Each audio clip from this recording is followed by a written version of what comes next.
नमस्कार। आज मैं आपको वरुथिनी एकादशी की कथा, व्रत की पूजा विधि और साथ ही व्रत में क्या क्या सामग्री लगती है और विशेष सावधानियाँ तथा क्या करें और क्या न करें, सब विस्तार से बताने वाली हूँ। तो कृपया वीडियो में अंत तक बने रहिएगा। प्राचीन काल में नर्मदा नदी के किनारे एक परम धार्मिक और धर्मनिष्ठ राजा राज्य करते थे। राजा मांधाता, वह सत्य प्रिय, परोपकारी और दानवीर थे। उनका राज्य धर्म और न्याय पर चलता था। एक दिन वो वन में तपस्या के लिए गए तो तप करते हुए वह कई दिनों तक ध्यान में लीन रहे। तो एक रात अचानक एक जंगली भालू वहाँ आया और राजा का पैर पकड़कर चबाने लगा। तो राजा न विचलित हुए, ना ही उन्होंने कुछ विरोध किया। वह ईश्वर की पूजा में लीन रहे। उन्होंने कहा, हे प्रभु, यदि यह भी आपकी इच्छा है तो मैं प्रसन्न हूँ।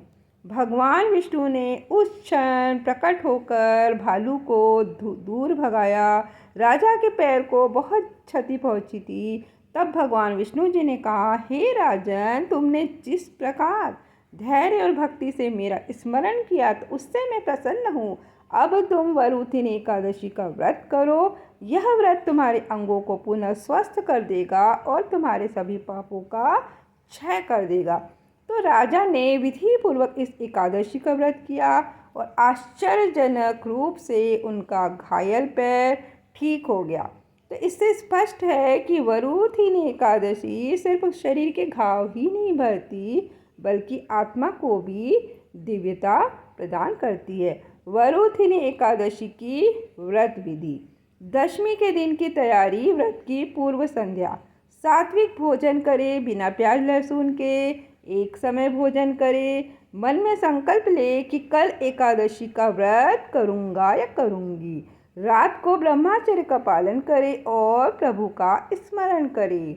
एकादशी के दिन व्रत की प्रक्रिया।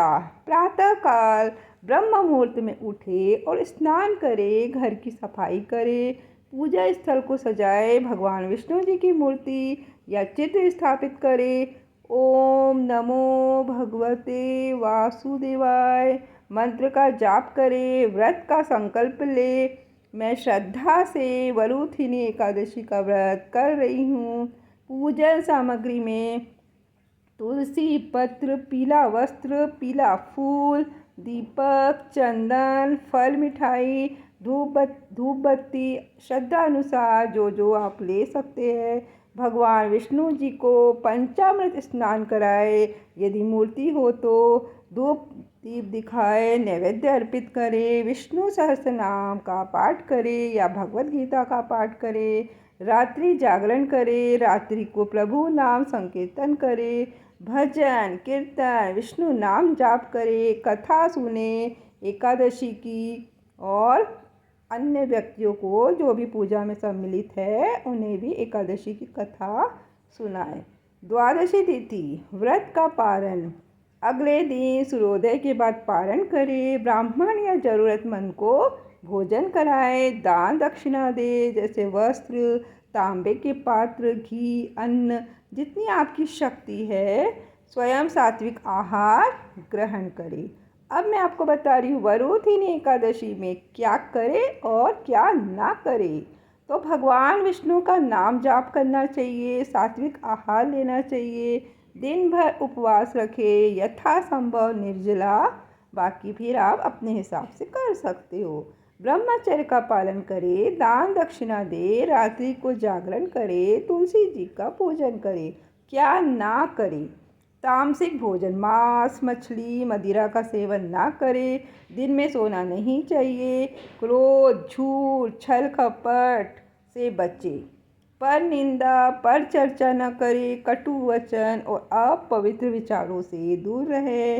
शारीरिक संबंध से बचें। बाल काटना, दाढ़ी बनाना, नाखून काटना भी वर्जित है।